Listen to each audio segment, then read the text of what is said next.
I think that Granblue Fantasy Relink is special. Special in the sense that I can't exactly put into words how intensely, how strongly I feel about this game. By the way, if you're looking for a quick to the point review, like if you should buy the game or not, I honestly say go for it. It's amazing. Please do support this game, really.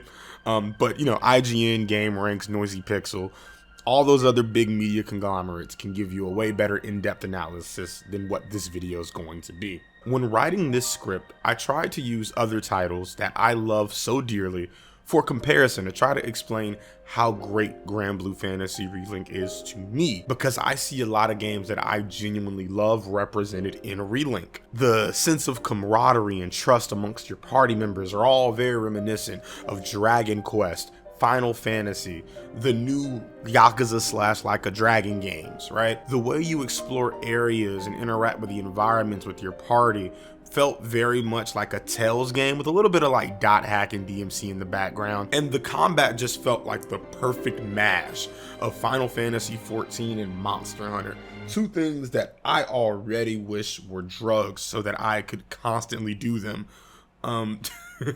I can go on for days about this, but to sum it up, everything that I love about this game reminded me of how much I love those things in other games, but in a new and familiar sense. I don't know if you guys have ever had this moment, but have you ever just sat down and looked into your partner's eyes and suddenly you realize that everything that you like about life is somehow represented through that person, through your partner? I don't know if there's a specific word for what that feeling is, but to have something that is so evocative of joy is something that I think is truly special. That joy that I get from Granblue Fantasy Relink comes from so many sources, and that's why it's very hard for me to kind of talk about it, as well as why it's hard for me to put the game down. I don't want to stop feeling the joy and happiness I feel when I play this game. I don't want to stop feeling like an adventurer, someone who seeks new challenges, makes new friends. I want to explore these big blue skies, experiencing everything that the stratosphere has to offer. Final Fantasy 14 is the only other game that really came close to help me putting that feeling into words. They do it really well in Endwalker when you're kind of having your confrontation with Xenos, and they make it apparent, they drill it in that despite you being this kind of badass warrior that's been chosen by like these old ancient godlike beings, you are reminded at the end of the game that you, yes you the player, are an adventurer. You live for these experiences. You live to be a part of all the things you can, because those are the things that call to you. Me comparing Granblue Fantasy Relink to Final Fantasy 14 is the biggest praise I can give. I have over 3,000 hours in FF14. For some strange reason, this is the kind of video I think is needed of Relink. This is the kind of video that I wanted to make, because as much as I love to gush over the music, because you know it has some uematsu on this shit, the presentation, the voice acting, the gameplay, damn near everything in this game is worthy about me making at least a 10-minute video for. But it just didn't feel right to make that kind of video. That's not where my heart is at when I'm talking about Granblue Fantasy.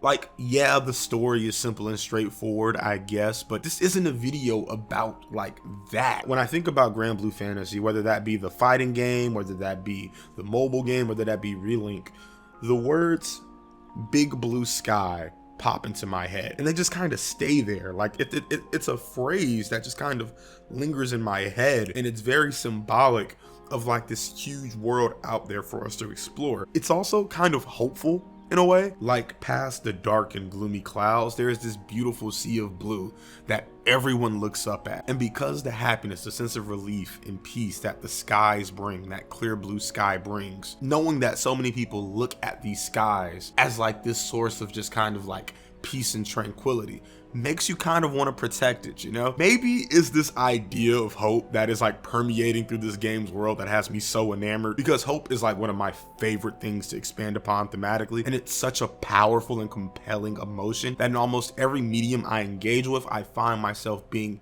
the optimist until the bitter end. Because if you don't have hope, you don't have nothing. Such is the case with Karlach in Baldur's Gate 3, and never losing hope that there's a way to fix her heart up until the moment where you realize there isn't, you still are there with them through the end, hoping that there can be something to put a smile on their face before they go. It's the same thing in like Dot Hack, when everyone is placing their hopes into Haseo to stop the virus, to stop the crazy thing affecting like what's happening on in the Dot Hack world. Even recently, the amount of hope and faith in the world that Ichiban Kasuga from the new Like a Dragon game has is something truly worth noting, and it makes him this kind of very magnetic character because he hopes for the best and wishes for the best for everybody and protects that hope and happiness of everybody. Hey guys, it's me from the editing bay. I just wanted to add on that I think it's kind of crazy that I'm talking about this idea of hope in Granblue, and they just released 2B from Nier Automata in Granblue Fantasy vs Rising. If you've ever played